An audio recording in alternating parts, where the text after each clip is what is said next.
এমন একজন মহান দূরদর্শী ও নিখাদ দেশপ্রেমিক নেত্রীর শূন্যতা পূরণ হবার নয়। তার মৃত্যুতে জাতি এক মহান অভিভাবককে হারিয়েছে। আগামীকাল তার নামাজে জানাজার দিনে একদিনের সাধারণ ছুটি ঘোষণা করছি। আজ আমাদের পুরো জাতি গভীর শোক ও বেদনায় নিস্তব্ধ। দেশের গণতান্ত্রিক রাজনীতির শীর্ষ নেত্রী, সাবেক প্রধানমন্ত্রী ও বিএনপি চেয়ারপারসন বেগম খালেদা জিয়া আর আমাদের মাঝে নেই। ইন্না লিল্লাহি ওয়া ইন্না ইলাইহি রাজিউন।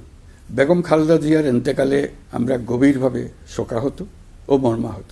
তার মৃত্যুতে জাতি এক মহান অভিভাবককে হারিয়েছে। এই গভীর শোকের মুহূর্তে আমি তার পরিবারের সদস্যবৃন্দ, রাজনৈতিক সহকর্মী এবং অগণিত কর্মী সমর্থকদের প্রতি সমগ্র জাতির পক্ষ থেকে আন্তরিক সমবেদনা জানাচ্ছি। মহান আল্লাহর কাছে আমার প্রার্থনা, তিনি যেন আমাদের সবাইকে এই গভীর শোক কাটিয়ে ওঠার শক্তি দান করেন। বেগম খালেদা জিয়া ছিলেন বাংলাদেশের রাজনীতিতে এক পরম মহিমান্বিত ব্যক্তিত্ব।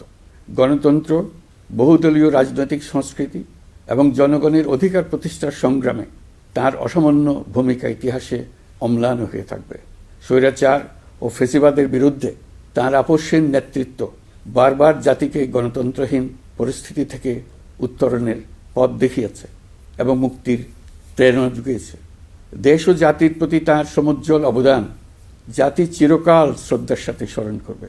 তার দীর্ঘ রাজনৈতিক যাত্রা, গণমুখী নেতৃত্ব এবং প্রিয় মাতৃভূমির স্বাধীনতা ও সার্বভৌমত্বকে সমুন্নত রাখতে তার অবিচল ভূমিকা অবিস্মরণীয় হয়ে থাকবে। এমন একজন মহান দূরদর্শী ও নিখাদ দেশপ্রেমিক নেত্রীর শূন্যতা পূরণ হবার নয়। এই শোকাবহ মুহূর্তে আপনাদের প্রতি আমার উদাত্ত আহ্বান, আসুন আমরা সবাই যার যার অবস্থান থেকে মহান আল্লাহর দরবারে বেগম খালেদা জিয়ার বিদেহী আত্মার মাগফিরাত কামনা করি। একই সঙ্গে জাতির এই কঠিন সময়ে আমরা যেন ঐক্যবদ্ধ থাকি। শোকের এই সময়ে কেউ যেন অস্থিতিশীলতা বা নাশকতার অপচেষ্টা চালাতে না পারে, সে বিষয়ে আমি সবাইকে সজাগ থাকার আহ্বান জানাচ্ছি। এই সময়ে আমাদের সবার দায়িত্বশীল ভূমিকা পালন করা অত্যন্ত জরুরি। সাবেক প্রধানমন্ত্রী বেগম খালেদা জিয়ার মৃত্যুতে আমি 3 দিনের রাষ্ট্রীয় শোক এবং আগামীকাল তার নামাজে জানাজার দিনে একদিনের সাধারণ ছুটি ঘোষণা করছি। নামাজে জানাজা সহ সব ধরনের শোক পালনে শৃঙ্খলা বজায় রাখার জন্য আমি সবার প্রতি বিনীত আহ্বান জানাচ্ছি। আমি জানি আপনারা সবাই এই সময়ে অনেক আবেগাপ্লুত।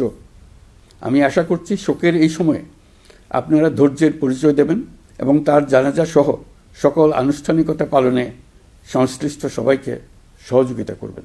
মহান আল্লাহ তাআলা আমাদের সকলকে ধৈর্য, শক্তি ও ঐক্যবদ্ধ থাকার ক্ষমতা দেন।